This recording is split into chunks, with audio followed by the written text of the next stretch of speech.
She used my son to make a video and almost destroyed his life. I don't even know where to begin.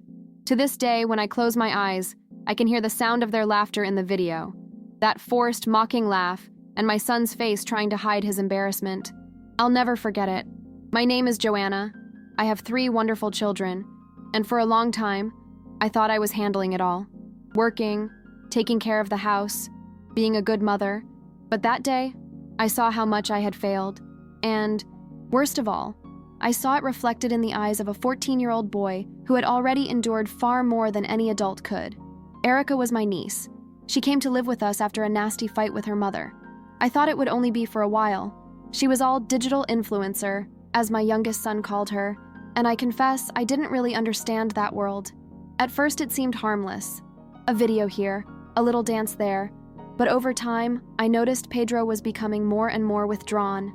I thought it was just a teenage phase, that he was just shy, and that eventually it would pass. Little did I know what was happening under my own roof. That Saturday morning, I just wanted to sleep a little longer. Pedro didn't even leave his room to eat, which was strange enough. It was a Nina who came running to show me. She just said, "Mom, look what Erica posted." She grabbed her phone, opened a Reels app, and pressed play. When I saw the video, my stomach dropped.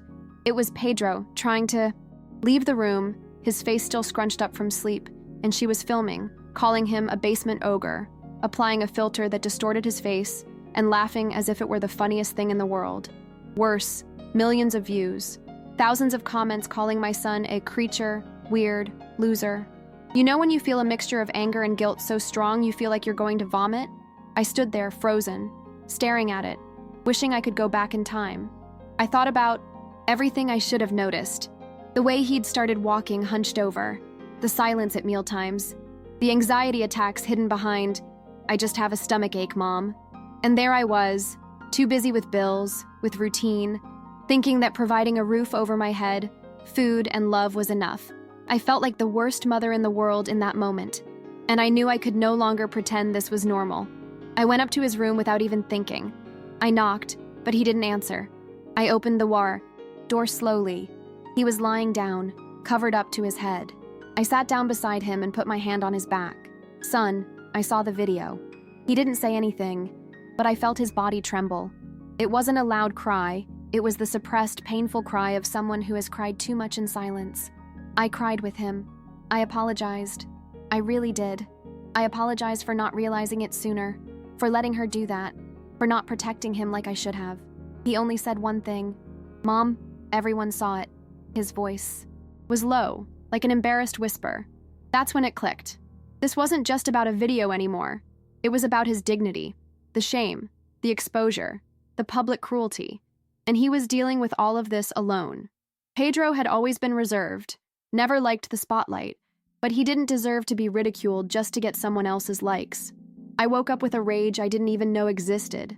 A mother, when she truly wakes up, becomes a hurricane, and I was ready to sweep away anything that hurt my son. I went downstairs and went straight to the living room, where Erica was sitting with her face buried in her phone. I told her everything, that she was going to delete the videos, that she was going to leave my house, that I was going to hire a lawyer. She laughed and scoffed as if I were exaggerating. She said it was just content that Pedro was too sensitive. At that moment, my husband arrived. When he saw the video, he went blank. And that was the first time I saw him truly lose his temper. For the first time in a long time, we were completely on the same page. No one was going to laugh at our son's expense anymore. It didn't take long for everything to descend into chaos.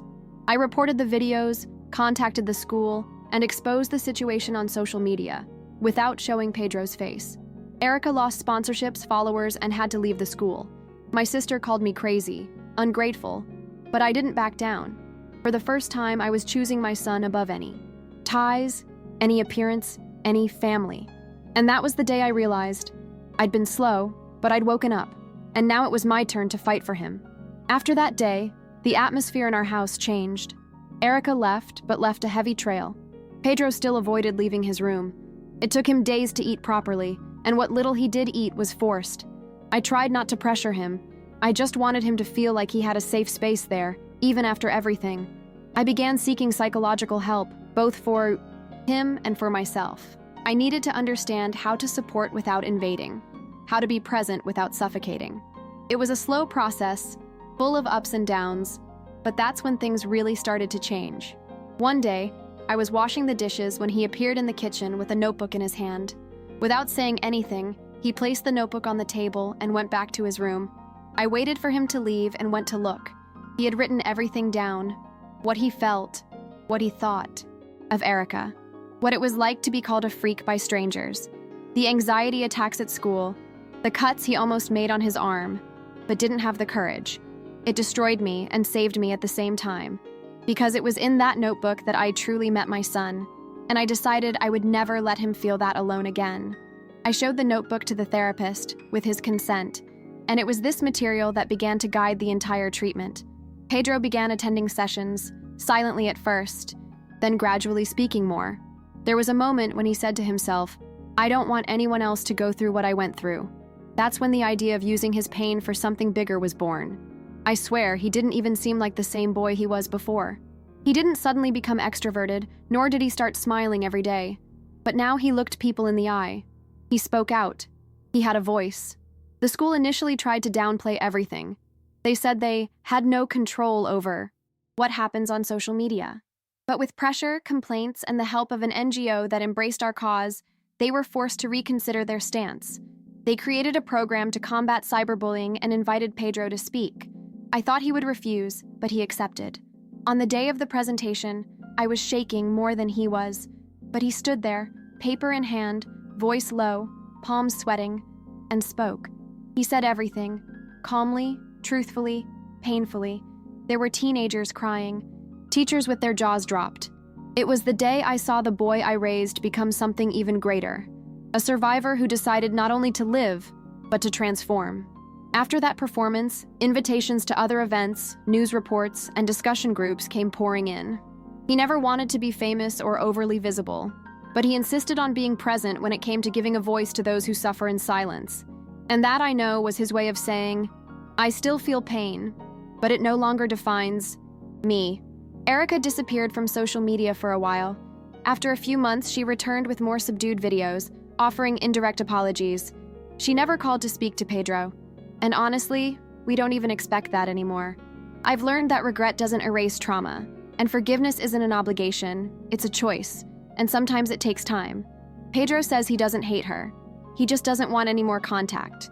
And I respect that, because now he knows what he deserves and no one will diminish that again. My family was divided. I lost my relationship with my sister, with some uncles who thought I'd crossed the line. But I gained something much greater, my son back. And he now knows he has a mother who chooses him above all else, no matter what anyone says, no matter the cost.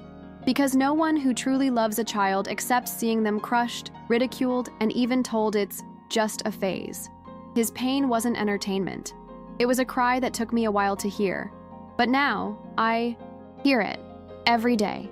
There are days when I still see Pedro curled up in bed, staring at the ceiling, as if remembering everything again. And I don't pretend everything is okay. I sit with him, listen, ask if he wants to talk. Sometimes he does. Sometimes he just wants company, and that's okay. I've learned that supporting isn't about fixing, it's about being there, even in silence. We don't win every day, but now we fight together. And that changes everything. Because before, he fought alone. Now, he knows he has a small but strong army by his side. Carlinhos still asks about his cousin Erica from time to time. A niña, smarter, pretends not to care, but I can see she understands everything better than she lets on. We talk about respect, about boundaries, about not making fun of each other, because all of this starts at home. I blame myself for so long for allowing Erica to be part of our routine unsupervised, but today I understand. I did what I knew, with what I had, and when I saw it was wrong, I acted. I took action. And that's what matters in the end. Pedro, now 15, is far from being a cured boy. And that's not what we're looking for. What he has now is awareness. He knows what he feels. He knows when to ask for help. He knows there's nothing wrong with being quieter, more sensitive. He knows there's cruelty in the world, and that sometimes it comes from those he's supposed to protect. But he also knows he can face it without losing who he is. That, to me, is worth more. than any medal, any pretty speech. He's a whole boy, even with all the scars. I started writing this story because, in one of the groups I participate in, a mother posted that she thought her son was too squeamish, that everything is bullying these days. That hurt me. Because if someone had listened to my son before me, maybe he wouldn't have suffered so much. And if this text makes one mother stop and really look at her own child, it will have been worth it. Don't wait for the scream. Don't wait for the viral video. Don't wait for public shame. Listen first. Pay attention. Because sometimes their pain is silent, but it's screaming inside. Some people think the bullying story is an exaggeration, that it's just a joke, that today's generation is weak. But no one sees the damage it does inside. No one sees a teenager trembling with fear of entering school, or hiding in their own bathroom to avoid being filmed. No one sees the words that turn into knives in a child's mind. I saw it.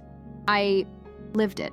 And if it were up to me, no child will go through this in silence while adults pretend it's just a phase. There are still difficult days. Sometimes, it's just the way someone looks at Pedro at the grocery store, or a random comment on Instagram that shakes everything up. But now, he comes to me. He talks. And I listen. We breathe deeply together. We exist together. Because his pain woke me up, transformed me, made me a much more conscious mother. And if today he has a little more peace, it's because we built this space. With tears, with therapy, with courage. One brick a day, but firm. If you've made it this far, thank you for reading. Truly. Writing this wasn't easy. Reliving it all, even less so. But I needed to tell you. Because silence almost killed my son. And today, he's living proof that it's possible to rise up. Not without pain, not without scars, but with dignity and with a voice. And if he could do it, maybe your son can too. Or maybe you, reading this, will discover that you too need to rise up from some humiliation that silenced you for too long. The first step is to acknowledge it. The second, not to do it alone.